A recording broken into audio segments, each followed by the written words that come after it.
Mais um capítulo. O governo do estado convoca a coletiva para falar sobre a reforma da ponte Hercílio Luz na capital. A empresa EMPA do Grupo Português Teixeira Duarte apresentou uma proposta para a etapa final de recuperação da estrutura. Alerta na temporada. Cresce o número de mortes envolvendo banhistas no estado. O Corpo de Bombeiros ressalta os cuidados para se evitar acidentes. Assentada no centro da capital e já supera a expectativa dos organizadores. Fomentando a tecnologia, o governo do estado assina parceria com a empresa Google, que vai atuar em conjunto com o Parque Orion na Serra Catarinense. E ainda gerações vitoriosas. Menina de apenas 8 anos conquista título internacional no badminton. O principal incentivador é o pai, que também é técnico. O Band Cidade desta segunda-feira já está no ar.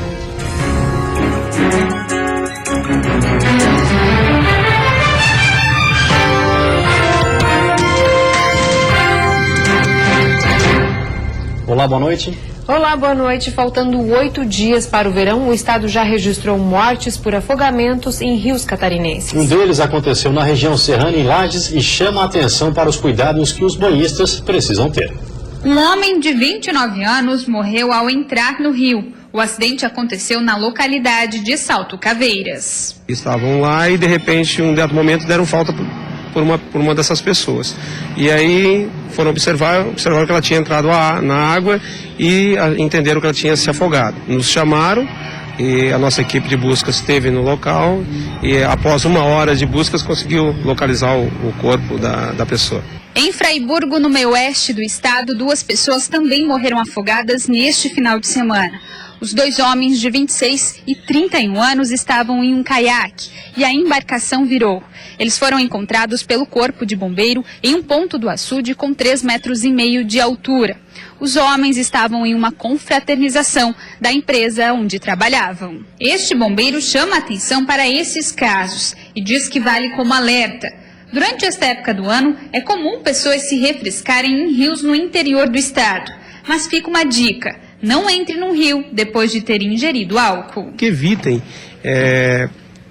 ingerir bebida alcoólica e entrar na água, né? Porque é muito comum, às vezes, as pessoas acharem que tem condições, que podem entrar na água sem maiores problemas, mas muitas vezes, em razão da ingestão de bebida alcoólica ou até mesmo de terem comido muito, isso pode causar algum efeito, acabam sucumbindo, né? Então, a gente pede que as pessoas tenham um certo cuidado com a gestão de bebidas alcoólicas, com a comida em excesso também, né? A Operação Veraneio começa em todo o estado no dia 22 de dezembro. Na região da Serra, ela vai começar mais cedo, já no próximo final de semana. Durante este período, bombeiros fazem monitoramento nos finais de semana e feriados em rios da região.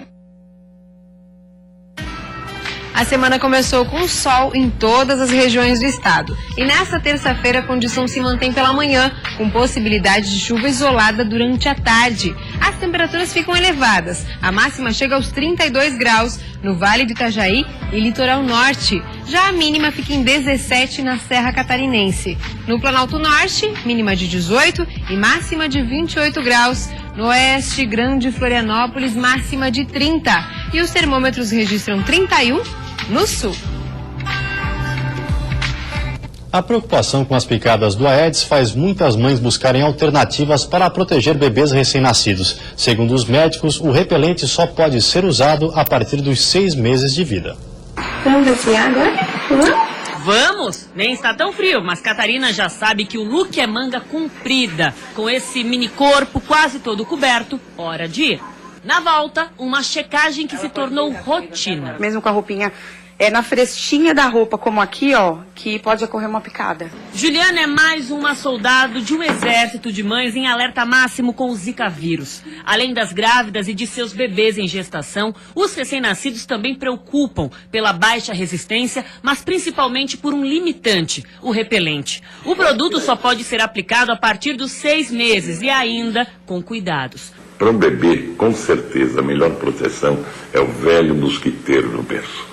Juliana ainda se arrisca a usar o repelente importado sem limitação de idade sobre a roupa da filha, já que o Aedes aegypti consegue picar por cima de alguns tecidos. Uma criança até 2 anos que é picada e que tem algum efeito e que vai desenvolver a doença, ela também pode ter alguma sequela neurológica. Então a gente fica preocupada sim. De fato, esses boatos rolaram nas redes sociais, mas tanto a Fiocruz quanto o Ministério da Saúde desmentiram. Não há nenhuma comprovação de que o Zika causa lesão neurológica em crianças ou até mesmo em idosos, porque foi cogitado também.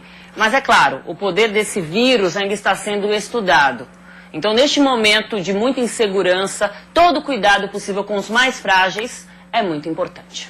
Para bebês que têm a partir de 6 meses, os repelentes indicados são à base de DET, caridina e R3535, eficazes contra o Aedes aegypti. E no meio de tanta informação nova, fugir da paranoia e focar em alternativas simples são o maior conselho. Eu tenho colocado ele para dormir sempre de manga comprida e calça comprida. E aí, se tiver mais quente um pouquinho, tipo essa noite, que tava um pouquinho mais calor, eu coloco o ventilador não em cima dele, porque o ventilador também afasta o mosquito, né? E a seguir, fim de semana de protesto pelo país, aqui na capital, manifestantes também foram às ruas para protestar contra a corrupção e pedir o impeachment da presidente Dilma. E ainda com a proximidade do recesso, o TRE alerta os eleitores para que façam o cadastramento biométrico o quanto antes.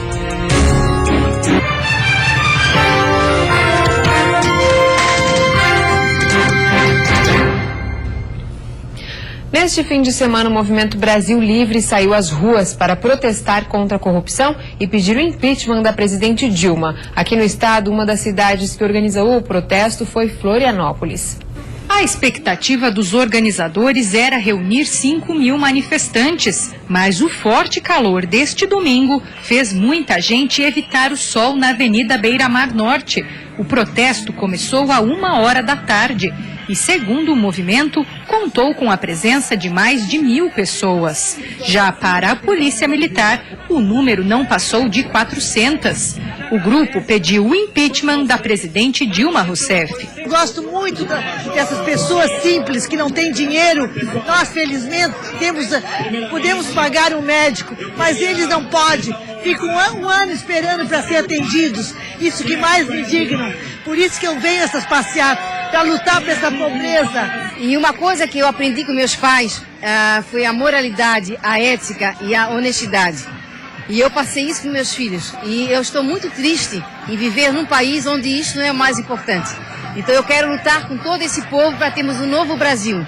Um Brasil com justiça, com honestidade, o melhor país.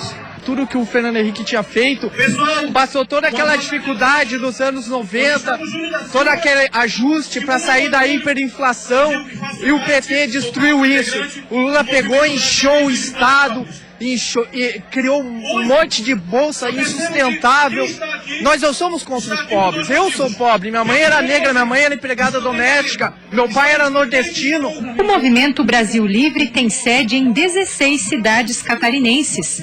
Atos de apoio à cassação do mandato presidencial também estavam previstos em outros locais. O coordenador municipal em Florianópolis explica que o movimento acredita na aprovação do processo de impeachment que tramita na Câmara dos Deputados Federais e que, se a presidente Dilma Rousseff deixar o cargo, não haveria problema algum em assumir o seu vice, Michel Temer. Ele é o vice-presidente, ele foi eleito pela chapa do PT e ele vai assumir no caso do impeachment da presidente Dilma Rousseff. Não existe nenhuma evidência, não existe nenhum fato hoje contra o Michel Temer. No momento em que isso aparecer, se isso aparecer, não tenho dúvida que o Movimento Brasil Livre vai para a rua também contra o presidente, então, que tiver essas acusações contra ele. O Movimento Brasil Livre já está programando uma nova manifestação para o ano que vem. A data do protesto deve ser 13 de março. Cadastramento biométrico. Após o fechamento dos postos de atendimento, o número de eleitores diminuiu nos cartórios eleitorais. O TRE alerta que em 5 cidades do estado o procedimento é obrigatório. Em Biguaçu, Blumenau, Florianópolis, Palhoça, São José e Joinville, a biometria é obrigatória para votar nas próximas eleições. Desde o dia 1 de dezembro, com o fechamento de postos especiais, na maioria das cidades, o cadastro deve ser feito nos cartórios eleitorais. Mas o movimento caiu e preocupou a Justiça Eleitoral, principalmente em Joinville e Blumenau. Por isso, o TRE alerta os eleitores que não comparecerem porque terão seus títulos cancelados. Também ficarão sujeitos a sanções como suspensão do CPF e bloqueio da conta bancária, além de o eleitor ter de enfrentar filas. O prazo final do cadastramento é 22 de março de 2016, sendo que os atendimentos entram em recesso a partir do dia 18, voltando somente no ano que vem. Para realizar o cadastramento biométrico, é preciso apresentar documento oficial de identificação com foto, comprovante de residência emitido nos últimos 3 meses e título de eleitor, se tiver. Mudança no prato do consumidor. A alta de quase 15% no preço da carne de gado reduziu o consumo do produto. Em função disso, cortes de suíno e frango ganharam a preferência popular. No açougue sempre tem uma promoção em destaque. Porém, se o consumidor parar para analisar, até a promoção está cara. No último ano, a carne de gado subiu 14,88%, afetando o preço de cortes finos como a picanha e até mesmo os mais populares. Nesse supermercado, por exemplo, é preciso quase R$13 para comprar 1 quilo de carne moída. De 2006 para 2015, segundo dados de uma empresa de consultoria de mercado, o consumo anual de carne de gado passou de 46 quilos por pessoa para 38, ou seja, uma redução de 8 quilos. Com isso, o brasileiro incorporou outro tipo de proteína animal em suas refeições. A gente tenta comprar, normalmente nós tentamos variar a nossa alimentação, não comendo só carne de gado, nem só de porco, mas variar no geral. E como o preço da carne também é mais alto, a gente tenta comprar carne moída e variar mais ou menos no tipo da carne de gado que vai comer. O consumo de carne de frango disparou, subiu de 30 quilos por pessoa para 43,2 quilos. Já os cortes suínos tiveram a procura elevada em aproximadamente 2 quilos por pessoa. E quando o caso é manter o churrasco, tem quem encontre alternativa para o preço. Tem que fazer o rachão, né? Senão não dá. E a seguir, literatura acessível. O movimento na Feira do Livro recém-aberta na capital já agrada os expositores. E ainda badminton. As conquistas de pai e filha num esporte que mistura 2 técnicas.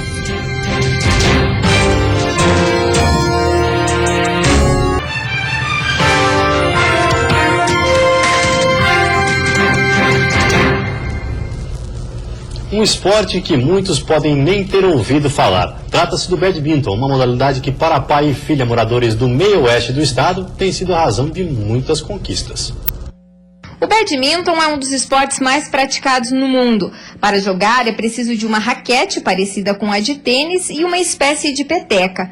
Para Anderson e Letícia, que são pai e filha, ou ainda técnico e atleta, essa é uma modalidade que tem sido motivo de muitas alegrias. Tanto a Letícia como o pai foram premiados com uma medalha de mérito no troféu Gustavo Kirten, que premia os melhores do esporte no estado.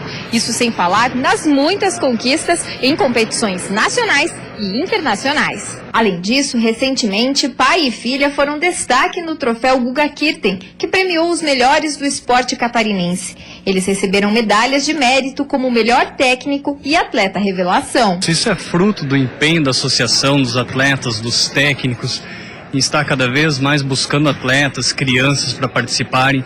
A associação hoje tem 3 anos, a gente tem mais de 150 atletas, e é justamente por isso, por essa inclusão das crianças, dos jovens, que a MOB tem conquistado tantos títulos. E não parou por aí. No dia da premiação, Letícia estava participando do Sul-Americano da modalidade. E adivinha, conquistou o bronze na competição por duplas. É bem legal, às vezes também é bem difícil fazer, mas a gente vai tentando. E o importante é conseguir os resultados, né? Sim. Literatura para todos os gostos. A tradicional Feira do Livro teve início no Largo da Alfândega, no centro da capital, e o movimento está agradando os expositores. Há poucos dias do Natal, um livro de presente vai bem. E muita gente está aproveitando este final de ano para incentivar ou reanimar o hábito da leitura. A Feira do Livro de Florianópolis começou movimentada. As pessoas já estavam esperando o início da feira. No final, quando termina, as pessoas ainda continuam na feira. Ou seja, as pessoas estão querendo vir, estão vindo realmente para a Feira do Livro. Promete ser um grande sucesso. Jennifer é professora e tem diversos exemplares em casa. para incentivar a educação das duas filhas. A menor, de apenas 3 anos, estava indecisa com tantas opções. A gente lê com elas bastante, a gente passa a noite, a gente lê, elas gostam muito, elas têm vários livros para que elas possam manusear, para desenvolver a criatividade, a leitura nelas. Em 30 edições, a feira já se tornou tradicional. Há 8 anos acontece no Largo da Alfândega, no centro da capital. A expectativa desta vez é superar em 10% o movimento do ano passado, quando foram vendidos 90 mil livros. A Feira do Livro recém abriu suas portas e a edição deste ano vai até o dia 22. Quem quiser visitar os estandes no decorrer da semana tem das 9 horas da manhã até as 8 horas da noite. Já no sábado e no domingo, a abertura acontece às 9 e às 13 horas e os expositores devem atender o público durante toda a tarde. As ofertas são as mais variadas, os preços e descontos são convidativos, desde infantis até os autores mais conhecidos, tudo está ao alcance dos leitores. A entrada é franca, as pessoas podem vir, ficar à vontade, temos o espaço dos escritores, onde tem vários escritores que estarão lá fazendo lançamento de livros, sessões de autógrafos e à disposição dos visitantes para entrevistas, para bate-papo, para trocar experiências sobre a escrita do livro. E a seguir, acordo entre governo e Google promete estimular a tecnologia e o empreendedorismo em Santa Catarina. E ainda, o governo recebe proposta para a reforma da etapa final da Ponte Hercílio Luz.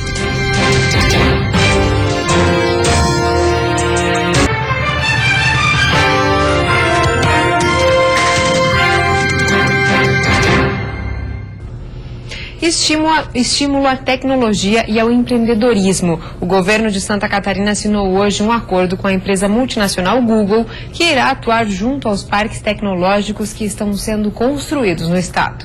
Dos 13 centros tecnológicos que estão sendo construídos no estado, o de Lages, na região serrana, é o mais adiantado. Com mais de 90% das obras concluídas, a intenção é que o prédio seja inaugurado em abril do ano que vem. O nosso centro está bem adiantado, tanto fisicamente como também estruturalmente. A gente já tem todo um estatuto, uma operação, a gente já está mapeando muito bem de como ele vai funcionar. O acordo assinado com a empresa Google nesta segunda-feira vai fortalecer os centros de inovação do estado. Com serviços online e software dos Estados Unidos, a parceria vai ajudar a desenvolver ações nos parques tecnológicos. Ela cria um espaço de crescimento muito grande, porque qualquer boa ideia, qualquer bom projeto acaba alcançando o mundo inteiro, né?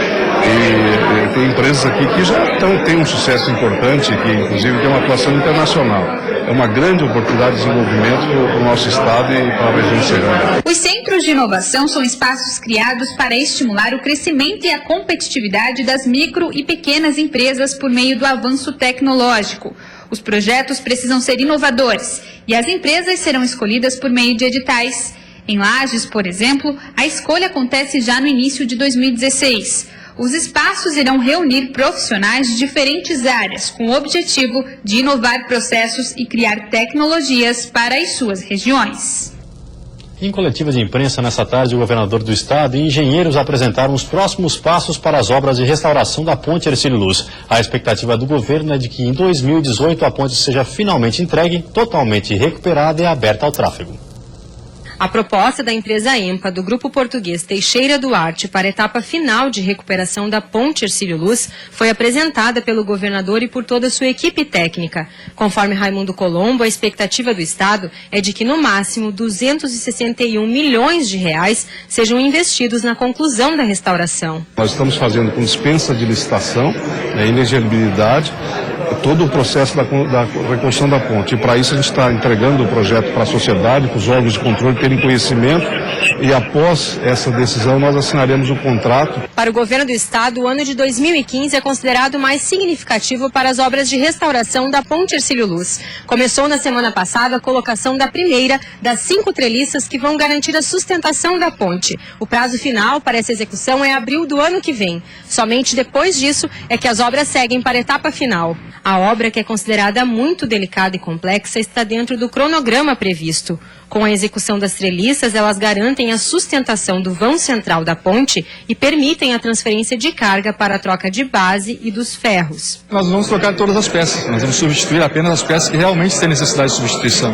O prefeito de Florianópolis destacou a importância da ponte Hercílio Luz para melhorar a mobilidade da capital, visto que com sua utilização, 22% do movimento de automóveis seriam absorvidos. Cabe à Prefeitura, em parceria com o Estado, fazer obras complementares que reconectem a Hercílio Luz ao sistema de trânsito da cidade. O governador Raimundo Colombo afirma que recuperar a ponte Hercílio Luz significa um desafio e é uma prioridade da administração estadual. O processo está em curso, não há por que desistir dele. Nós temos, através dos engenheiros mais qualificados do mundo, a segurança dessa proposta e da execução dela. As obras de recuperação na ponte começaram ainda em 2006 e de lá para cá já foram gastos aproximadamente 162 milhões de reais. A ponte Hercílio Luz foi inaugurada em 1926, mas há mais de 30 anos está interditada. E vem aí o Jornal da Band, uma ótima noite para você. Até amanhã. Boa noite, até amanhã.